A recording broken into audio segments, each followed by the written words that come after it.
ప్రజల మీ అందరికీ నా హృదయపూర్వక వందనాలు.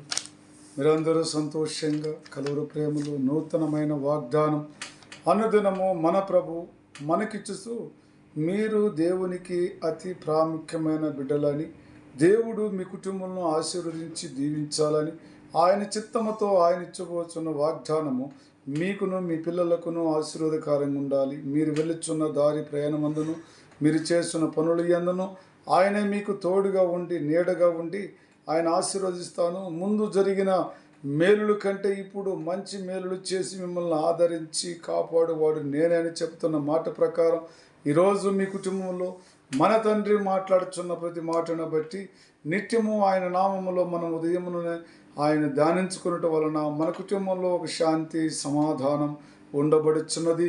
మరి అప్పులలో, బాధలలో, బిజినెస్లలో అనేక విషయములలో బాధపడుచున్నారా, చింతపడుచున్నారా?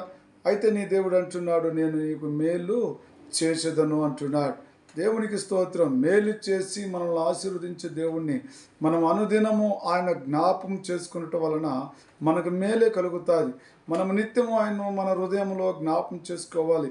ఆయన ఆస్తులు అంతస్తులు అడిగిడు వాడు కాదు, హృదయమును కోరే దేవుడు. కాబట్టి హృదయమును ఇచ్చినట్లయితే నీకు మేలు జరుగునని చెప్పినట్టుగా దేవుడు ఇక్కడ మనతో మాట్లాడుచున్నాడు. ప్రేమైన సహోదరి సహోదరులారా, ప్రపంచంలో ఏది ఇచ్చినా కూడా దేవునికి చాలదు. కానీ దేవుడు సృష్టికర్త, ఆయన సృష్టించినది ఆయనకు ఏది అవసరం లేదు. కానీ నీ హృదయమును కోరుకొనుచున్నాడు. హృదయములోని ఆలోచనలు, తలంపులు ఆయనకు పరిశుద్ధంగా ఉన్నట్లయితే నీ దేవుడైనా నీకే నీ దగ్గరలో ఉండి నీ హృదయంలో ఉండి నీకు అన్ని మేలులే చేయును. కానీ ఆయన నీ పట్ల ప్రేమ చూపిస్తున్న గనక నువ్వు నేను కూడా దేవుని పట్ల ప్రేమ చూపించేవారి ఉండాలి. లోకములో ప్రతి మనిషి కూడా తనను తాను తగ్గించుకొని బ్రతికిన వాడే దేవునికి ప్రేమైన బిడ్డగా ఉంటాడు. దేవునికి స్తోత్రం. మరి దినము దేవుడు మనకు చెబుతున్న మాట వాగ్దానము ప్రవచించున్నాడు. యెహెజ్కేలు 36 అధ్యాయం 11 వచనం, మునుపుటి కంటే అధికమైన మేలు మీకు కలుగు చేసేదను. మునుపుటి కంటే అధికమైన మేలు మీకు కలుగు చేసేదను కదా. మనము దేవునికి దగ్గరగా ఉండి ఆయన చిత్త ప్రకారము నడుచుకున్న ప్రేమైన సహోదరి సహోదరులకు ఆయన అంటున్నాడు ఒకే మాట, మునుపుటి కంటే అధికమైన మేలు నీ కుటుంబములో. నీకెన్నో కష్టాలు బాధలు ఉంటున్నాయేమో, రోగస్తుగా ఉంటున్నావేమో, దేవుని చిత్తం లేకుండా ఉంటున్నావేమో. దేవుడు అంటున్నాడు, నేను నిన్ను మరి మేలు చేసి నీ కుటుంబం ఆశీర్వదించుదని అంటున్నాడు. దేవునికి స్తోత్రం. ప్రేమైన బిడ్డలారా, మనము చేస్తున్న మరి అనుదినము నూతనంగా దేవుని వెతుకుతున్నామా? నూతనంగా ఆయన చిత్తంలో బ్రతుకుతున్నామా? దేవుడికి మనం సరిపోతామా? ఆయన నామానికి ప్రేమైన బిడ్డలుగా ఉండటమే కాదు, కానీ ఆయన నీతిమంతుడు, యథార్థమంతుడు, సత్యమంతుడు, జీవముగల దేవుడు. కాబట్టి జీవముగల దేవుడికి నువ్వు ఎలా ఉండవాలంటే ఆయన నామంలో పరిపూర్ణమైన మనసు కలిగి నీవు పరిశుద్ధుడు అని నీ తండ్రి నిన్ను తెలుసుకొని నిన్ను గూర్చి ఆయన ఆలోచనలో ఉంచుకుంటున్న గొప్ప దేవుడు, నిన్ను గూర్చి వేడ్చుచున్న దేవుడు, నీ కుటుంబంలో రక్షింపడాలని యేసయ్య ఎంతో నేను ప్రేమిస్తున్నాడు గనక ఆయన నామములో నువ్వు ఉండటానికి పరిపూర్ణమైన మనసు కలిగి ఉండాలి. అయితే ప్రభు అంటున్న మరి ఒక మాట, మరి యెహోవా కుంగిపోయిన వారిని లేవనెత్తువాడు. దేవుడు కుంగిపోయిన వారిని లేవనెత్తువాడు.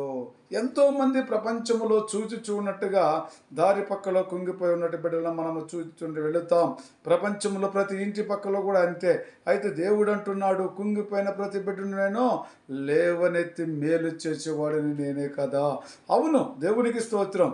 దేవుడు ఆయన మేలు చేసే దేవునిలో మనం ఉంటున్నామని, ఆయన చిత్తములో నడుచుకుంటున్నామని, మనము వాక్యములో ప్రకారము జీవిస్తున్న బిడ్డలకు ఆయన కుంగిపోయిన ప్రతి బిడ్డను ఆయన చేయి పట్టి లేవనెత్తే దేవుడిగా ఉంటున్నాడు. దేవునికి స్తోత్రం.